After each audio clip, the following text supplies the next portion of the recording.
Hello and welcome to the DSR Daily. It's Monday, it's the beginning of a new week. There's a lot to get to you on, and so we shall begin shortly, but not before I introduce myself. I'm David Rothkopf, your host, and my colleagues, Riley Fessler. How are you doing, Riley? Not too bad. Not too bad.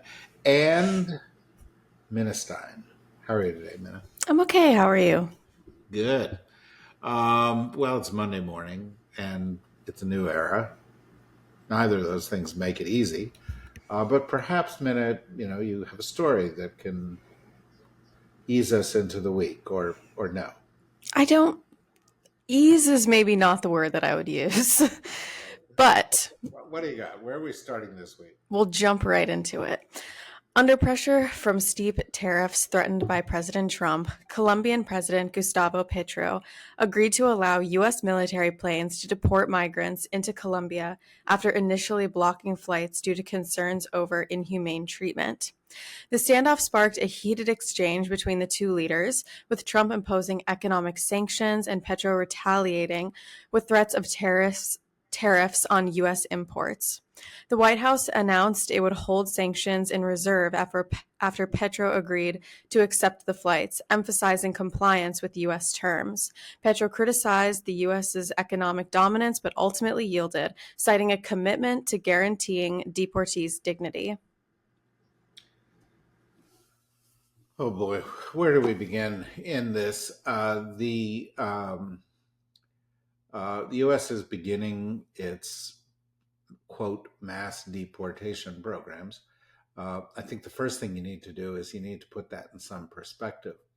The president apparently has been unhappy that the level of deportations during the first week of his administration were just slightly above the level of deportations under the Biden administration. And so he set a new goal, something like 1,000, 1,500, 2,000 deportations a day. But it's important to note that that new goal is nowhere near what he said he would do during the campaign. Not that that's necessarily a bad thing, but you need to have that in perspective. And in fact, it comes out pretty close to the level of deportations that were being done under the Obama administration. Obama was the most aggressive American president to date with regard to deportations, with something like 450,000 deportations a year. And that looks like what Trump is aiming for. It may be because that's probably the maximum possible in terms of identifying people, finding people, rounding them up, and so forth. How they then get processed through our system, and whether many of them are relocated, how they are relocated, who is accepting the relocations. That's a matter that's in progress. I think yesterday's outburst or exchange between the two presidents does not bode well, frankly, for either side. From the American side, obviously, if we are in the business of threatening our allies, it's going to hurt us in the areas where we want to cooperate with those allies. And from the Colombian side, taking a very tough stance and then capitulating 100% within a couple of hours is going to encourage the Trump administration to do exactly this with anybody else who resists them. Now, if you support the Trump administration policies, then that's fine. But if you think those policies are either overreaching, or perhaps if you're concerned about what this is going to do to the relationship between the United States and a lot of these countries, then even the capitulation should be a source of some concern to you. Riley? Tens of thousands of Palestinians began returning to northern Gaza on Monday after Israel reopened crossing points as part of a ceasefire agreement brokered by Qatar and Egypt. The deal followed Hamas's agreement to release 3 Israeli hostages after delays accused by Israel of breaching the terms of the truce. Residents expressed relief and hope as they packed shelters and camps, preparing to move back to homes devastated by 15 months of conflict that have killed over 47,000 Palestinians. The Israeli military warned against transporting weapons or militants during the crossings, emphasizing adherence to the agreement, while Prime Minister Benjamin Netanyahu reiterated commitments to recover all hostages. Here, the good news is that the agreement is proceeding. Some hostages have been released. Some people are being relocated. There hasn't been, a restart of conflict or killing in the region, although many, many, many people within Gaza are still at risk from a humanitarian perspective. I should note, by the way, that a lot of the aid on which they depend would come from the United States, and the United States has cut off all aid through USAID, an act which perhaps I'll talk about a little bit later, which has massive implications for our foreign policy. But there are two exceptions. One is Israel, and the other is Egypt. The Trump administration has already said that this kind of aid may continue. The more worrisome development on this front, folks, is that over the weekend, the White House said that President Trump had reached out to leaders in Jordan and in Egypt and said, "Why don't you take these Gazans? Why don't we relocate 1.5 million Gazans to Jordan and to Egypt? Give you some money to set them up,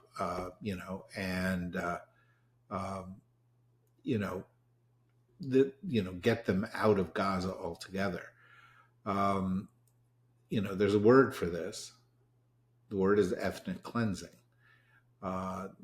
This is now the proposed policy of the United States of America, not to solve the problem by reaching an accommodation between the Israelis and Palestinians, but to help the Israelis with the enterprise of erasing Palestine from the map. I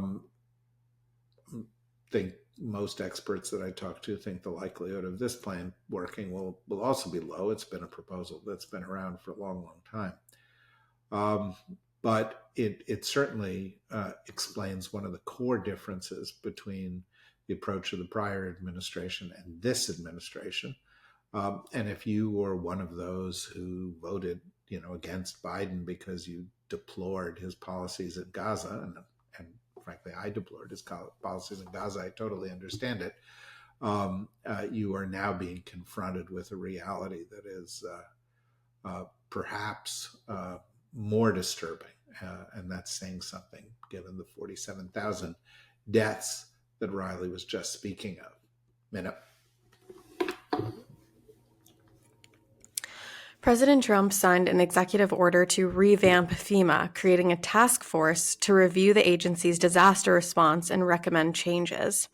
This move follows his recent criticism of FEMA's disaster response, especially in Republican-leaning states, and his threat to withhold federal disaster aid, as seen in California. While the task force could suggest major reforms, including potentially eliminating FEMA, only Congress can abolish the agency, and governors may resist taking on more disaster response responsibilities. This falls under the category, I think, of political posturing. I believe there is a 0% chance that the Congress of the United States will eliminate FEMA. And there's reason for that. FEMA is one of the essential services that a national government provides to state and local governments, and it is one that is in greater need as we face more and more natural disasters as a consequence of climate change. But of course, those are not the only reasons that an entity like FEMA exists. And governors and mayors know that. So do members of Congress who understand that in times of crisis, they will want a mechanism for getting federal aid to their own districts or neighboring districts. So my sense is this posturing will perhaps lead to some restructuring within FEMA that may give the president more ability to guide its assets in a political way, which would not, of course, be a good thing or a humanitarian thing. but eliminating it altogether seems extremely unlikely at this point. Um, and as you know, one of the things that we have been advising here as people listen to all of these things is the ability to sort through what's real, what's not real, what's likely to happen, what's not likely to happen, what's going to happen soon, what's going to happen later, and what's going to happen that is going to have lasting consequences, and what is going to happen that is not going to have lasting consequences. And I think this falls into one of those things that is not likely to happen, is not uh, likely to have major lasting consequences, and is one that perhaps you should worry about a little less. Riley?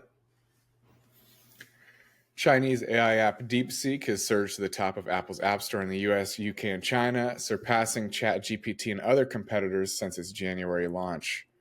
Powered by the open source DeepSeek V3 model, reportedly developed for under $6 million, the app challenges the dominance of American AI companies with its low-cost, high-performance approach. Despite U.S. restrictions on advanced chip exports, Chinese developers have innovated with resource-efficient AI models, disrupting global markets and lowering industry costs. Shares of major AI-related companies, including NVIDIA and Microsoft, fell in response, sparking concerns about profitability and the competitive landscape. While Wall Street analysts acknowledge DeepSeek's potential, challenges tied to China's restricted access to advanced chips may hinder its long-term growth. Well, it may not. You know, the United States has taken an approach which is we're going to defeat China by limiting their ability to produce the kind of super high performance chips that American companies are producing, and by limiting their access to certain of the technologies and people and resources within the United States. The Chinese have proceeded ahead. They have frankly been ahead in a number of categories of AI from the beginning. But the Chinese have long shown a capability to innovate and be creative when it comes to advancing technologies. And if you want an example of that from the not too distant past, China faced real environmental problems, and that million people a day were dying of pollution related illnesses. And so they innovated in areas of green technology that the United States and Europe felt they would be the leaders in for a long, long time. And China actually became the leader in a number of those green technologies, solar, wind, and so forth, on a purely pragmatic basis. It's true that China probably will not, in the near term, be able to replicate the performance of US chips. It's also true, as a consequence, that China may not be able to come up with AI solutions for all issues that are as competent as US AI solutions. But here's the thing, folks. Most of the people in the world are perfectly happy to buy an inexpensive solution that's 80% as good or 60% as good, that meets their needs or almost meets their needs and keeps them in the game, and does not have them locked out for reasons of cost or political reasons from joining in the AI revolution. This kind of competition, I think, needs to be expected. One last point. I think a lot of people probably say, oh my God, here's another Chinese app, and the Chinese can go and use this data. Well, first of all, as we've talked about here before, US companies have been, and the US government have, a history of sort of abusing the data of other governments, getting it by one mean or another, using it for our own purposes. And I think, there is an entire generation of people in this world, just like there's a generation that does not have the same expectations of privacy that perhaps, boomers have about privacy, or earlier generations had. This generation does not have the same expectations regarding data privacy. Now, is that short-sighted?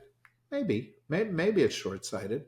But the reality is that's where they are, and you saw that when the response to the temporary shutoff to TikTok was a big flow of people to RedNote, another Chinese app. And people, I mean, I don't know if you saw it, but there was a meme around the shutdown of TikTok where people made these kind of funny little videos saying goodbye to my Chinese spy. It was not, anything other than in good fun. And it was people saying, look, I get it. I get how these things work. And for my purposes, it's okay. And so I think the key here is for US government officials and for all of us not to project our expectations and to be a little bit more open in terms of what the rest of the world wants when you come to these things. If you're interested in more on this, we did a podcast last week on our Scylla Consciousness podcast, which is one of the leading AI podcasts in the world right now, with top thinker from Silicon Valley, Vivek Wadhwa. And I strongly encourage you to go and listen to that because we talk about this to some extent. What's next? What's last? What's our last story here? The chairman of Israel's Yad Vashem Holocaust Memorial criticized Elon Musk for supporting Germany's far-right AfD party, accusing him of insulting Holocaust victims and threatening Germany's democratic future. Musk made a virtual appearance at an AfD rally, endorsing the party's stance on moving beyond guilt over Germany's Nazi past and rejecting multiculturalism, which aligns with the party's controversial views. His remarks, alongside with a recent gesture that some perceived as a Nazi salute, sparked widespread outrage, particularly in light of the upcoming 80th anniversary of the Auschwitz liberation. Yeah, it's not upcoming. Today's the 80th anniversary of the Auschwitz liberation. And the reality, of course, is that anybody who cares about what happened during the Holocaust, or who cares about what has happened in other events of that kind, which have occurred throughout the past centuries, but in greater numbers and in huge scale during the last century, need to listen very carefully to what's going on here and to be afraid. Auschwitz and the liberation of Auschwitz is 80 years in the past, but the potential of Auschwitz and ethnic cleansing and seeking racial purities in our society is closer than it has ever been in our lifetimes. And the thought that there is a senior official in the United States government, somebody who is regularly referred to as the co-president or the deputy president of the United States, continuing to go out and to support far-right movements with white supremacist agendas should be deeply, deeply disturbing. Now, I don't know whether this is because the administration is tacitly endorsing what Musk does, or whether Musk is acting as a free agent because he's not technically an employee of the government and runs his own companies and therefore feels he has the latitude to do these things. But those distinctions are kind of inside baseball.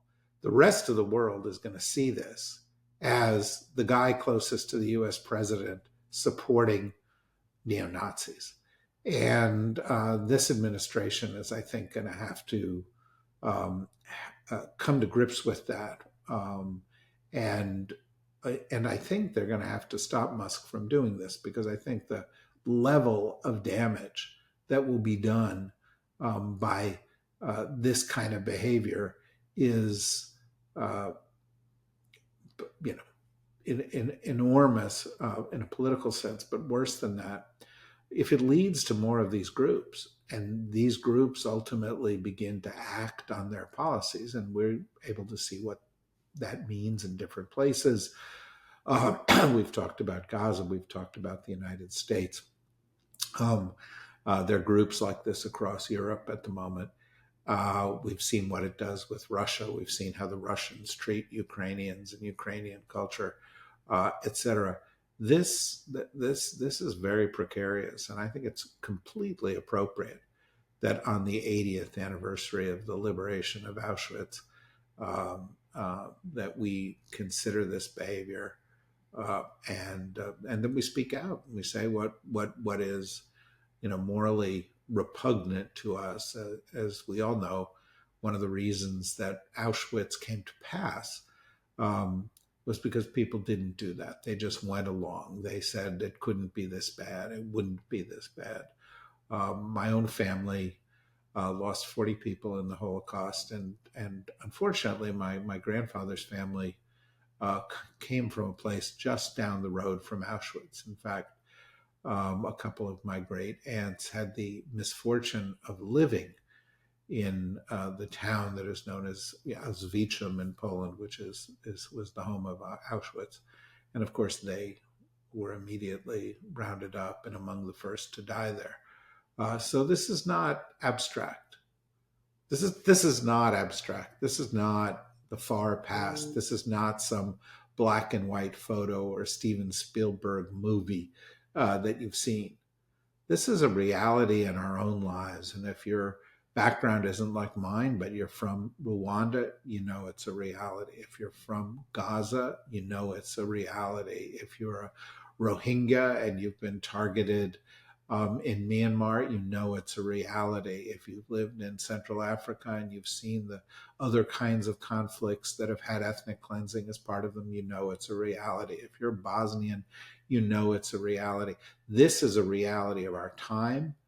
And when the greatest power in the world is not resolutely opposing it, but is tacitly supporting it, it's a reality that grows closer and more dangerous. Anyway, that's where we are on this Monday morning, and we'll try to address these things each and every day this week and every week. And so we hope you will join us here at the DSR Daily, and that you will join us for our other podcasts where we will discuss these issues in greater depth. And by that I mean our other DSR podcasts and Consciousness and Above Average Intelligence and Words Matter and more. So go to the DSRnetwork.com, look at what those podcasts are, and if you're not getting them, get them. And we'll see you right back here at the DSR Daily tomorrow. Bye-bye.